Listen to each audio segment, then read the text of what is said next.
ಬಾರೋ ಇಲ್ಲಿ. ಅವ್ರು ಇದುವರೆಗೂ ಮಾತಾಡಿದ್ದು ಸೊಗಸಾದ ಹಳೆಗನ್ನಡ, ಶುದ್ಧ ಕನ್ನಡ.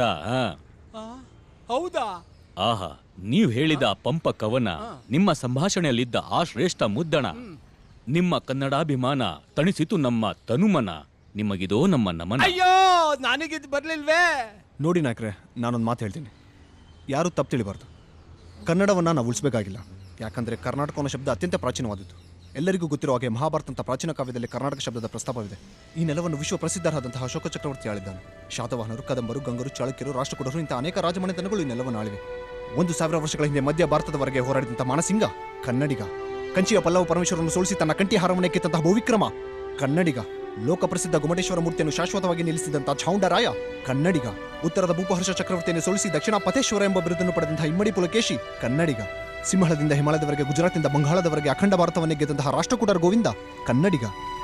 ರಾಜ್ಯಕ್ಕೆ ಕ್ಷಾಮ ಬಂದಾಗ ಮಹಾಲಕ್ಷ್ಮಿಗೆ ತನ್ನ ಬೆರಳನ್ನು ಕತ್ತರಿಸಿಕೊಟ್ಟಂತಹ ನಮ್ಮ ನೃಪತುಂಗ ಕನ್ನಡಿಗ. ಪಲ್ಲವರು ಬಾದಾಮಿಯನ್ನು ಗೆದ್ದು ಅದಕ್ಕೆ ಬೆಂಕಿಯನ್ನು ಹಚ್ಚಿದರು. ಆದರೆ ಕಂಚಿಯನ್ನು ಗೆದ್ದಾಗ ಅಂತ ಪ್ರತಿಕಾರವನ್ನು ತೋರಿದ ಔದಾರ್ಯವನ್ನು ಮೆರೆದಂತಹ ಚಾಳುಕ್ಯ ವಿಕ್ರಮಾದಿತ್ಯ ಕನ್ನಡಿಗ. ಪ್ರಜೆಗಳ ಕ್ಷಮವೇ ಅಧಿಕಾರದ ಪ್ರಯೋಜನ ಎಂಬ ಪ್ರಜಾಸತ್ಯಾತ್ಮಕ ಸಂದೇಶ ಸಾರಿದ ಗಂಗರು ಕನ್ನಡಿಗರು. ಪುರುಷರಿಗಿಂತ ಮಿಗಿಲ ಈ ಶತ್ರುಗಳ ವಿರುದ್ಧ ಹೋರಾಡಿ ರಣಭೈರವೆಂದೆನಿಸಿಕೊಂಡಂತಹ ಅಕ್ಕದೇವಿ ಕನ್ನಡಿಗಳು. ವಿಶ್ವದಲ್ಲಿ ಪ್ರಪ್ರಥಮ ಬಾರಿಗೆ ಮಹಿಳಾ ಸೈನ್ಯವನ್ನು ಕಟ್ಟಿ ಅದ್ವಿತೀಯ ಆಡಳಿತ ನಡೆಸಿದ ಕೆಳದಿಯ ಚೆನ್ನಮ್ಮ ಕನ್ನಡಿಗಳು.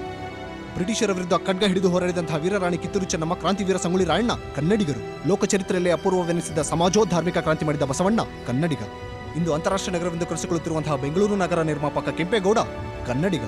ಇಷ್ಟೇ ಅಲ್ಲ, ಇಷ್ಟು ವೀರ ಕನ್ನಡಿಗರು ಭದ್ರ ಬುನಾದಿ ಹಾಕಿ ಕಟ್ಟಿಕೊಟ್ಟಿರುವ ಕನ್ನಡಕ್ಕೆ ಅಭದ್ರತೆಯ ಭಯವೇ ಇಲ್ಲ. ಇನ್ನೂ ಕೇಳಿ, ಪಂಪ, ರನ್ನ, ಪೊನ್ನ, ಜನ್ನ, ಹರಿಹರ, ರಾಘವಂಕ, ಕುಮಾರವ್ಯಾಸ, ಶಿವಕೋಡು, ಚರ, ಲಕ್ಷ್ಮೀಶಿ, ಅಂಡಯ್ಯ, ಮುದ್ದಣ್ಣ, ಜಯಪ್ರಕಾಶ್, ರತ್ನಂ, ಗಳಗನಾಥರು, ಆಲೂರು ವೆಂಕಟರಾಯರು, ಹುಡುಗರು, ನಾರಾಯಣರು, ಬಿಸಿ, ಡಿಬಿಸಿ, ಟಿಪಿ ಕಲಸಂ, ತಿರುಮಿಶಿ, ಬಿಎಂಸಿ ಅಂತ ಹಲವಾರು ಕವಿಮಾಚರಲ್ಲದೆ 8 ಜ್ಞಾನಪೀಠ ಪ್ರಶಸ್ತಿ ಪಡೆದಂತಹ ಕುಪ್ಪಳ್ಳಿ ವೆಂಕಟಪ್ಪನವರ ಮಗ ಪುಟ್ಟಪ್ಪನವರು, ದತ್ತಾತ್ರೇಯ ರಾಮಚಂದ್ರ ಬೇಂದ್ರೆಯವರು, ಮಾಸಿ ವೆಂಕಟೇಶ್ ಅಯ್ಯಂಗಾರ್ ಅವರು, ಶಿವರಾಮ್ ಕಾರಂತ್, ವಿಕ್ರು ಗೋಕಾಕ್, ಯುವರತ್ನಮೂರ್ತಿ, ಚಂದ್ರಶೇಖರ್ ಕಂಬಾರ್, ಗಿರೀಶ್ ಕಾರ್ನಾಡ್, ಹಾಗೆ ಅಪೂರ್ವ ಭಾರತದ ಪ್ರಶಸ್ತಿ ಪಡೆದಂತಹ ಸರ್ ವಿಶ್ವೇಶ್ವರಯ್ಯ, ಭೀಮ್ಸನ್ ಜೋಶಿ, ಸಿಎನ್ಆರ್ ರಾವ್ ಇವರೆಲ್ಲರೂ ಕನ್ನಡವನ್ನು ಭದ್ರ ಮುಂದೆ ಹಾಕಿ ಕಟ್ಟಿಕೊಟ್ಟಿದ್ದಾರೆ.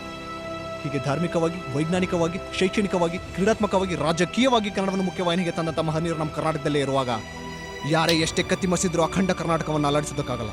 ನಾವು ಕನ್ನಡಿಗರು ನಿಯತಿನ ಕಲಿಗಳು. ಬೇರೆ ಭಾಷೆನ ಕಲಿತು ಅದಕ್ಕೆ ಗೌರವ ಕೊಡ್ತೀವಿ. ಹಾಗೆ ಬೇರೆ ಭಾಷಿಕರಿಗೆ ಚೂರು ಗೌರವ ಇದ್ದರೆ ನಮ್ಮ ಕನ್ನಡ ಗೌರವ ಕೊಡಬೇಕು. ಹಾಗೆ ಬೇರೆ ಭಾಷಿಕರು ಕನ್ನಡಕ್ಕೋಸ್ಕರ ದುಡ್ತಾ ಇದ್ದರೆ ನಾವು ಅವ್ರನ್ನ ಗುರುತಿಸಿ ನಾವು ಅವ್ರ ಋಣಿಗಳಾಗಿರಬೇಕು.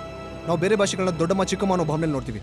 ಆದರೆ ನಮ್ಮಮ್ಮ ಕನ್ನಡಮ್ಮನಿಗೆ ಯಾರಾದರೂ ಕುತ್ತು ಮಾಡಿದರೆ ನಮ್ಮ ನಾಡಿನ ಪ್ರತಿಯೊಬ್ಬ ನನ್ನ ಅಣ್ಣ ತಮ್ಮಂದಿರು ತೊಡೆ ತಟ್ಟಿ ಮೀಸೆ ತಿರು ನಿಂತ ಸಿಂಹಾನೇ ಎದ್ರಿ ಬಾಲ ಮುದ್ರಕೋಬೇಕು. ಇದು ಕನ್ನಡಿಗರ ನಿಜವಾದ ರೂಪ. ನೀವೆಲ್ಲ ಕನ್ನಡ ನುಡಿಸಲೇಬೇಕು ಅನ್ನೋ ಪ್ರಸಂಗ ಬಂದರೆ ನಾವೆಲ್ಲ ಎದೆ ತಟ್ಟಿ ನಿಲ್ಲೋಣ. ಏನಂತೀರಾ?